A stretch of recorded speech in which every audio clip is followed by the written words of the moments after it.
realized I was going to do the report from our caucus, but I'll be glad to do so, and I'll just kind of bring you up to speed on some of the things that we've been doing, both the House and the Senate.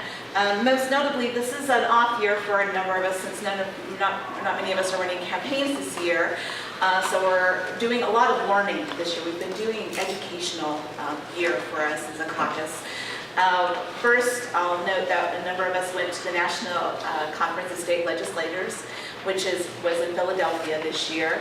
A number of the issues that we were talking about included the economy. We had a wonderful presentation from David Weiss, who's with Standard & Poor, who was discussing the fact that the downturn has seemed to stabilize a little bit. We've probably hit bottom, but it's going to take us a while to start to rebound, and so that's definitely going to affect those of us on state and local levels that are trying to keep our budgets rolling and be able to provide services.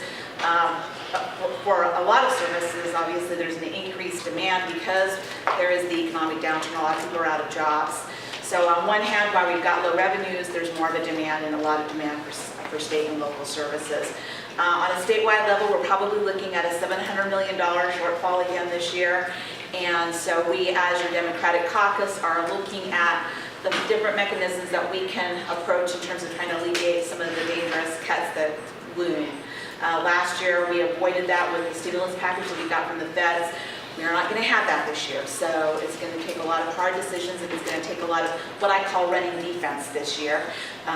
It's going to be an election year at the beginning of the session, and a lot of our colleagues from the other side of the aisle, but many of whom signed no tax pledges during their last campaign, are going to be asserting themselves in so many ways with a lot of rhetoric about not paying for services that many of us on our side of the aisle feel our public deserves. So that's going to be, it's going to be a busy year. It's going to be a hard year again in that light. I mentioned that we did go to NCSL, so the economy was one issue. The other issue, of course, is energy and education. We're talking about the Waxman-Markey bill, what's happening in terms of climate change and working on the cap and trade initiatives. And in light of that, we were also, we did talk about the healthcare reform package. It was kind of interesting to be a participant in the NCSL because we actually passed a resolution that supported major healthcare reform. And so it was kind of interesting for those of us that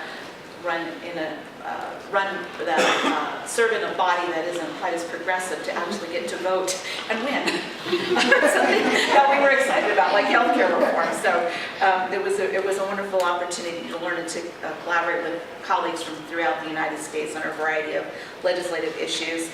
Another thing that we did as a caucus is a group of us went down to Carbon and Emory counties. We're going to try to do this as a caucus, is regularly visit various areas of the state so we can understand local perspectives. We have presentations from both the Emory and the Carbon County commissioners on some of the concerns that they have in terms of water issues, energy issues, concerns of taxation. So it was good to kind of get a local perspective, even though most of us that were attending that particular visit were from Salt Lake County and from the northern part of Utah, trying to understand the state as a whole. So that's, you'll see us hopefully do this more frequently, come out to various areas of the state to understand your local issues and have a better understanding of that. Other issues, school legalization as we approach another difficult budget year is going to be another thing that we're talking about. And of course, ethics and campaign finance reform issues along that vein. In terms of ethics, for those of you that don't know, in the past, the standing committee for the House and the Senate has only been convened upon complaint, if there's been an ethics complaint. This past year, we decided under purview of both the Senate President and the Speaker of the House that we meet on a monthly basis during the interim. And it looks like we are going to come out with some legislation that will set up an independent ethics commission. So I think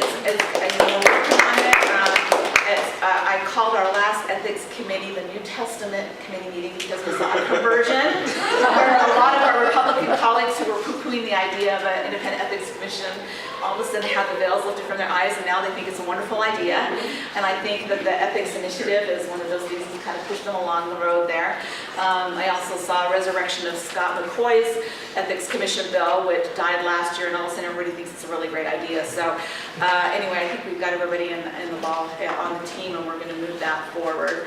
And then last but not least, another area that a number of us are watching is the Snake Valley Water Agreement between the two states, between Nevada and Utah. I know there's a lot of concerns from the folks that live in those areas of Utah, and we just want to make sure that our interests are protected and that our citizens' interests are protected in that regard. So those are just some of the things that we're doing. Don't ever hesitate to let us know if there are any special areas of concern, especially as we approach the budget.